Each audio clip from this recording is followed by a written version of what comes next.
Welcome back to Tabletop Assault. I'm Ross, and today I'm going to give you my thoughts on the new Blade Champion and Reductus Saboteur for the Adeptus Custodes and Genestealer cult.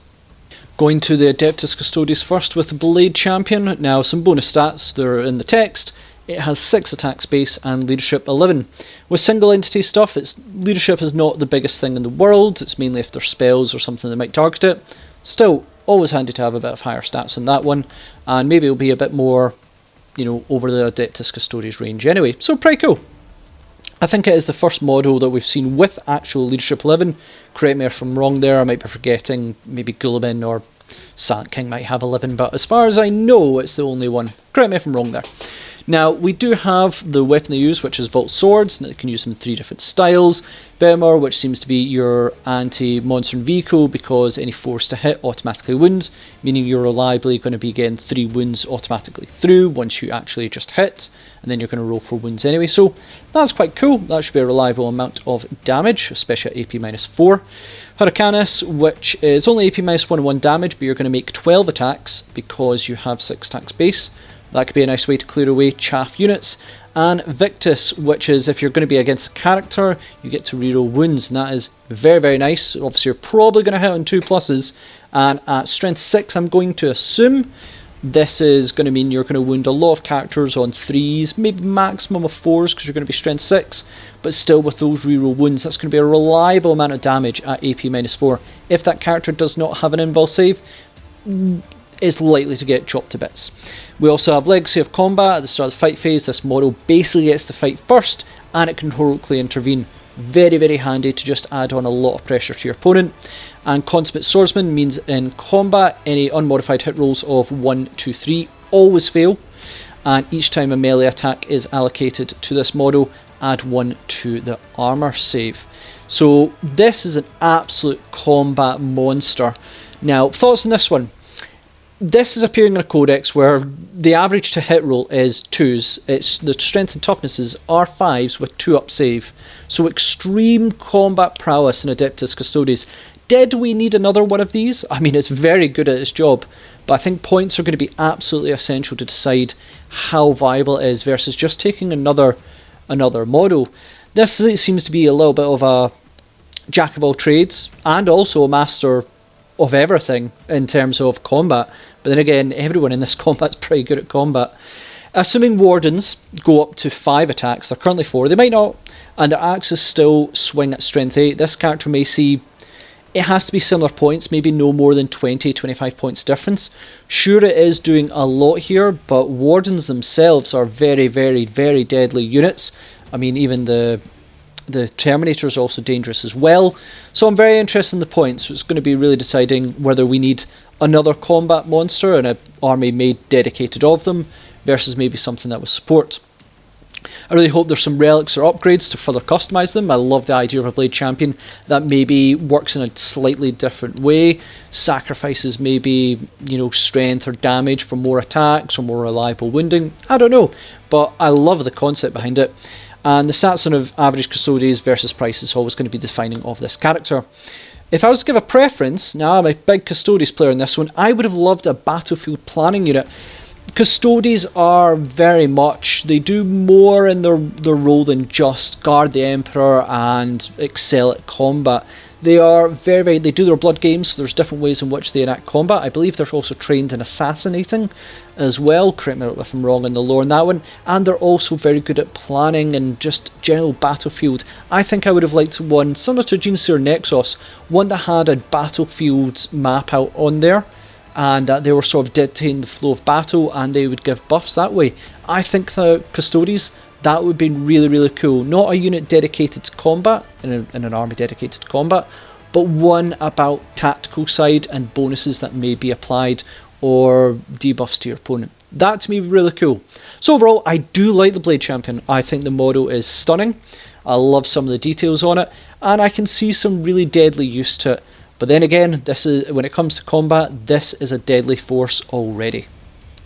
Next up, we come to the Reductus Saboteur for the Genestealer cult. Now, I would preface this with I haven't played Genestealer cult ever. Even though Rob actually does have quite a sizable force of them, we just haven't had a time to get a game together. But that nonetheless doesn't mean I can't have a look at the unit and see what my thoughts are on this one. So it's ranged weapon, 24 inches, assault 2d3, strength 8, -3, 1 damage. It is blast, so if you are going to be facing anything that has 5 models or over 10 models, then you are going to get a reliable amount of possible hits. Hopefully you're going to hit in 2s, you might be hitting on 3s, not knowing Genestealer Cult on that one. But when it comes to attacking vehicles and monsters, then this is damage 3, and if you get some good rolls, that could be really devastating for a vehicle or monster. And even at range 24, that's a sizable range. I thought originally this was probably going to be 12 inches because it's an explosive and a ranged one, but nope, laid out explosives throughout. That's the idea behind it, and at 24 inches that could see some good use. We also have Cloaked and Clandestine.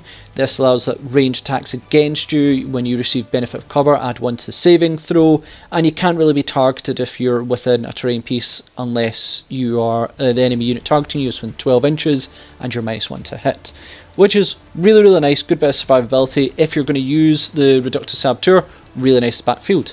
I'm intrigued by the Reductus explosives, so at the end of the movement phase, if your opponent or the opponent's charge phase, if any models are within 3 inches of this model, then it can explode, and roll 1d6 for each model within, I assume, that 3 inches, and adding 2 if it's a biker, monster, or vehicle, and on a 4+ or 2+ if it's one of them, that model suffers a mortal wound, or if it's monster or vehicle, then it's 4 mortal wounds.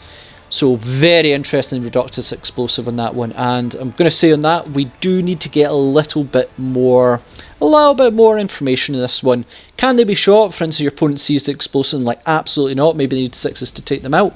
And can you plant multiple of them before the first battle round? Imagine if you had, possibly you could apply D3 of them, maybe you get 3, and you could just use them to target areas, would be very, very nice. I like the idea that you could force your opponent to really hang back and try and detonate the explosive safely. They know they're explosive there, they need to get past to get to an objective, and they're like, well, I'll risk 1 infantry model exploding. I don't want to put my 20, 30 man blob. I know we don't play hordes so much anymore. I was going to say 30 man blob of orcs, but that's not so much a thing anymore. But you get the idea, you don't want to risk max amount of models, and you certainly don't want to risk bikers, monsters, or vehicles go near those explosives. So it could be just one of those things that, yeah, big field, your opponent might be able to skate by, but well placed ones may really, really hinder your opponent. The ranged explosive I think should be damage 2, with the amount of 2 wound models such as every marine. That would have been really, really nice, and the 3 on vehicles and monsters is good. I think especially on bikes that is really, really nice. I think it should apply to bikes, similar to the Reductus explosive. If bikes were damaged at 3, similar to vehicles and monsters here, that would be really, really nice. But again, 2 damage, think about it, lost on that one. All depending on points, similar to the Blade Champion. Maybe good backfield unit, hold back. 24-inch unit means you can crash fast vehicles or monsters moving over the field. Gives you a little way of the midfield control. Quite like that. Overall, I love the concept. I don't know Genestealer Cult too well, but I think that maybe if the remote explosive was just that 1 damage higher, this would have been an absolute excellent unit. I would have been really, really excited to see within the force. I am still excited and intrigued to see the points. It was just that one thing I think could have tweaked, could have really made it an absolute key essential part of Genestealer Cult. And that is my thoughts for the Blade Champion and Reductus Saboteur. What does everyone else think? Are they excited for them? Do they love the models? And do they love the rules? Let me know. It's maybe hard to tell. I think with the Reductus Saboteur it was easier to tell what the sort of selling point of it all was, versus the Blade Champion, where we need probably a little bit more detail on what the average unit is going to be. The rumour is that just about every custodian is going to go up, usually about a wound and an attack possibly, but that I cannot confirm in any way. So I just think we need a little bit more detail, and that'll really define the Blade Champion and ultimately their points as well. But let's face it, points in 8th and 9th edition have been changing quite regularly, so we just don't know on that one as well. Ultimately, I love the models. I give the models high ratings. I think they're pretty good. And the rules so far I think are intriguing. I'm just interested to see what's going to come out. I'm very excited for Adeptus Custodes, one of the forces I use quite a lot. I haven't used them in a while, but as soon as that book hits, I am definitely going to get them out. And Gene Stealer Cult I haven't used before or played against, so I'm intrigued to hear what people's thoughts on them. Please comment, share, like and subscribe, and we'll see you in our Tabletop Assault Battle Report.